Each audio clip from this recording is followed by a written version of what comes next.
Tao here from Tao's Ocean Adventure.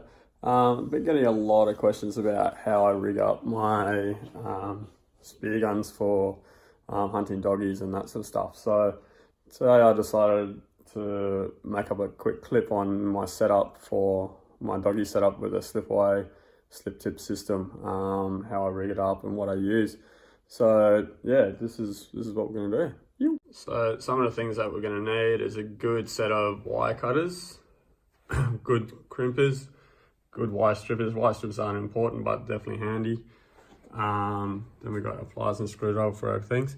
So I'm using 500-pound rated coated wire. So this stuff, and good heavy duty crimps, stainless steel or brass, whatever they are, just make sure they're heavy duty.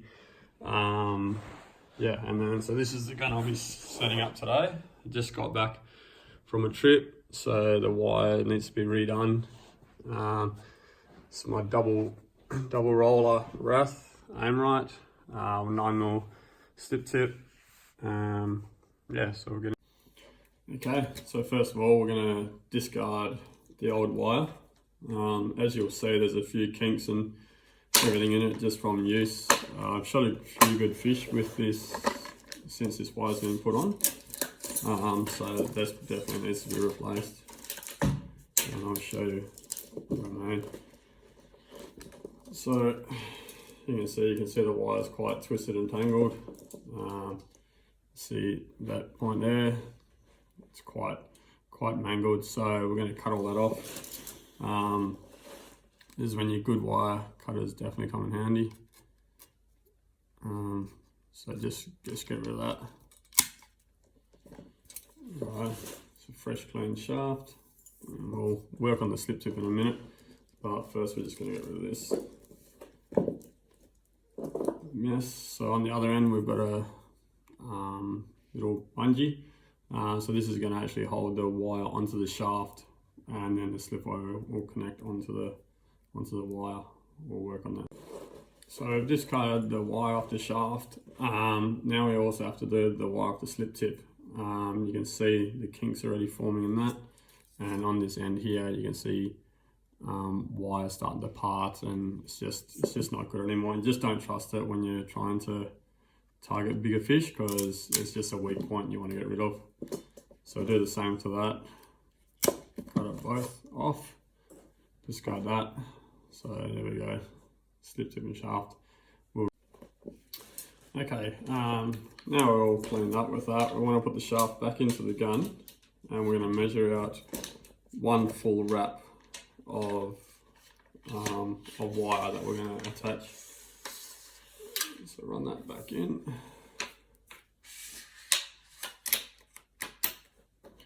So it's in there, and now that's in, we're going to measure the wire through here. So one, just enough just to create a nice little loop, and then we'll strip that from there so we can crimp it. We want to crimp on the actual wire, don't crimp onto the plastic coating, because that will slip and it'll create a weak point as well.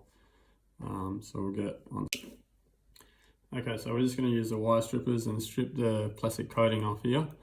If you don't have, so this is 2mm wire, I'm going to strip it at 1.5. If you don't have wire strippers, a knife is fine, but don't use pliers, because pliers will cut the wire and create a weak spot. I don't want to create any weak spots. So you just strip that down till it's nice, clear, clean wire, and then we'll be putting the crimps onto that. Okay, so now we've got the wire stripped. We've got the crimp on now to the back of the wire, and we're going to thread that through the shaft and back onto itself. This is important to have good wire cutters, because if you don't, the wire separates and it's extremely hard to crimp, to get the wire back through the crimps. A good tight compact crimp is always going to hold a lot better than a loose crimp that's the wrong size. So yeah, can be a pain in the ass sometimes, but do your best. Okay, once the crimp's through, this is what it'll look like. And then we're going to go to the next stage of actually crimping the crimp and I'll show you how to do that now. Okay, when we're crimping, we don't want to crimp all the way to the very end. We want to go just off the end, and we want to do 2 presses into it. So there's a little bit of room to move on the edge of the crimp. So start off with 2mm, which is what this is, and do the same again. So two crimps just off the edge. And then once that's nice and crimped, then we'll just go down lower again to get it nice and tight. Good solid hold. So once again,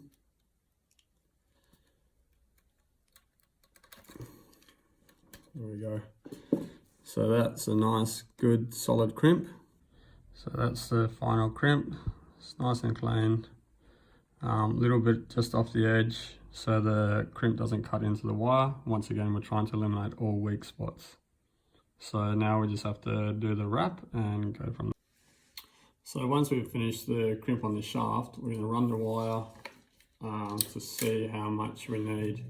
So I do 1 full wrap, and then I leave it at that, and then it goes straight to a float line. So run it exactly how you would run it once it was loaded. So this is just one full wrap. And now I've gone back to the loading mechanism. So at this point, we've got excess wire. So this is where we grab our bungee and we put that on the line tab. And now we're going to see how much wire we need. So we'll pull that till it's tight.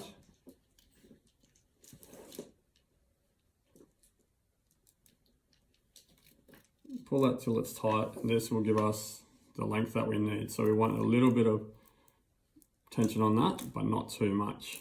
So that looks pretty good now. It's wrapped around the tip. It's got a good run. So then we'll look. So once again, we just want a little loop on here, enough to get a good solid crimp on, and then we'll cut it at that point and crimp it there. So it's got a nice little bit of tension there, but not too much. Now from this point here, this is where our float line connects directly to this. So that's what makes a slip away float line system. So yeah.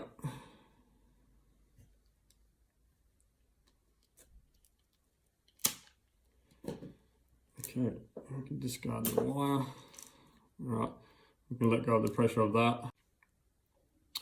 Now, when we're crimping this loop, we don't have to have the bungee attached because we will be looping this on once the loop has been done. These things deteriorate over time, so if that happens, you can just replace it with a new one rather than crimping it straight onto that. It's just it makes a lot easier work. So yeah. So once again, so there's our loop that we're going to work with. Same crimping procedure as before.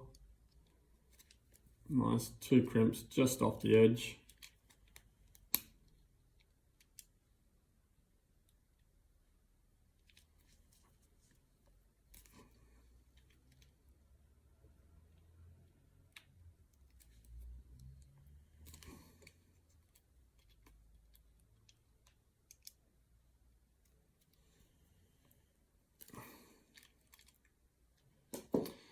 There we go.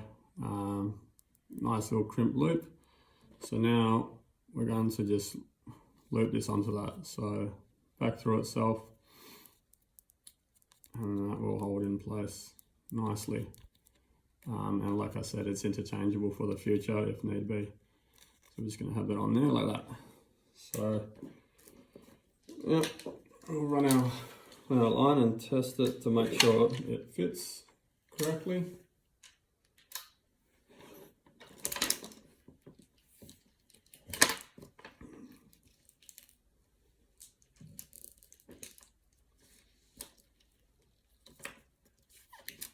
And there we go. So it's all secured on there, like that. And now we'll move on to the next stage of securing the float line and float to the slip. So here we have 400-pound Spectra float line, two ends. So one end with little shackles. This end will go to my loop that I put with the slip away line system, and the other end we've got a heavy duty shark clip. This will clip directly onto the first float, and then we'll run up to 2 other floats after that. So this is my main doggy setup. So this is how I have been setting it up for years. It's never failed. These little U-bolts, they're 500-pound rated. You can usually get them from any game fishing shop or something like that. So once again, so that just goes into that little loop that we created.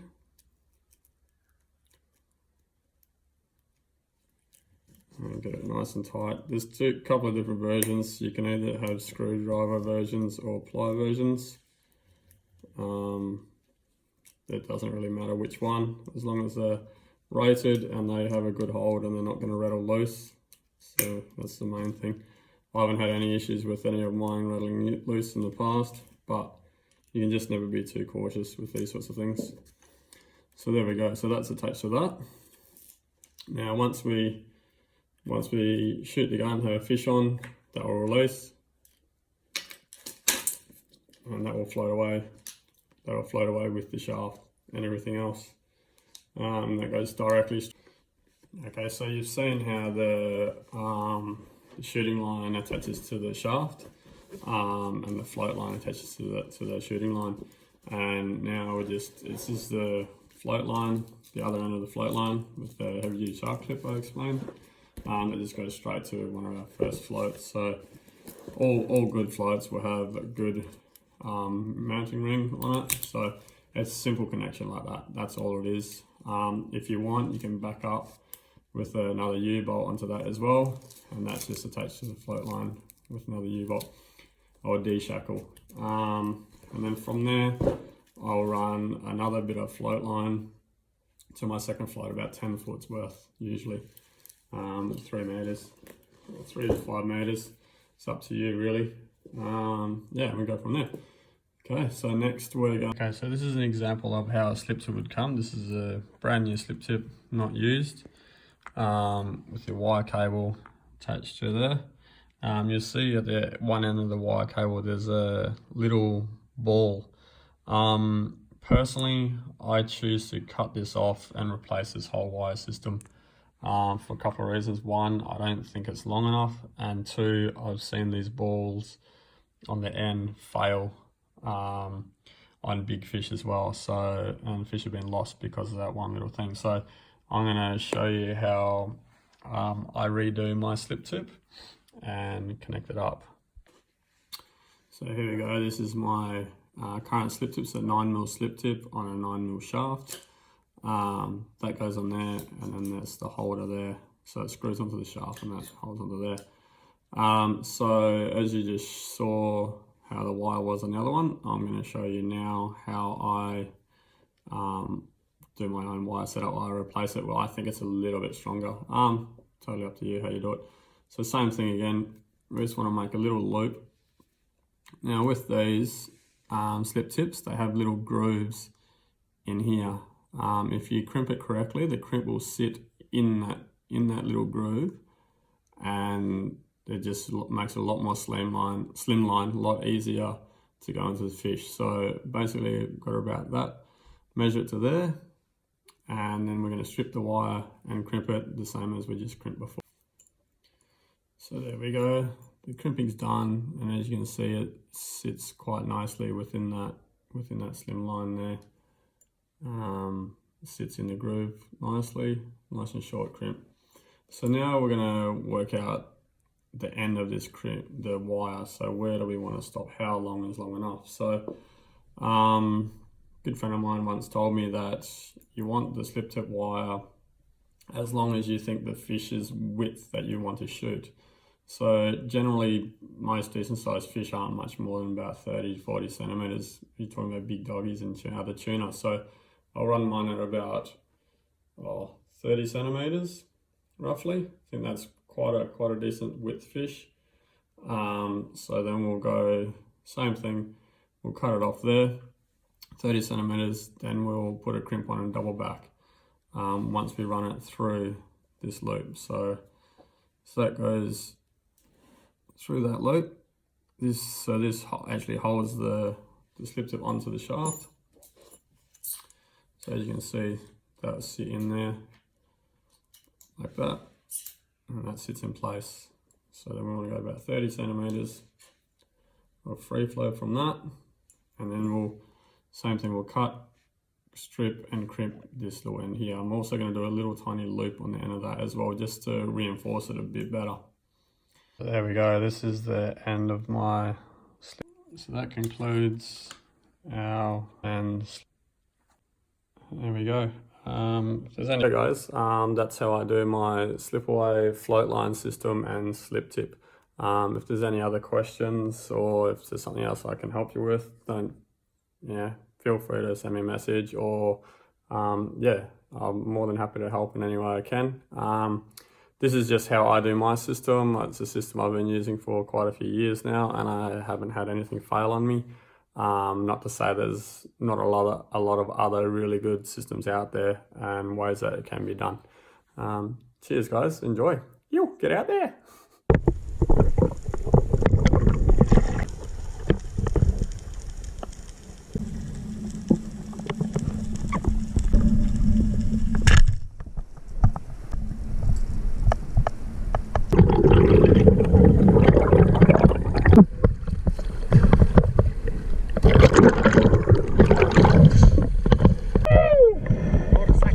There's so many there.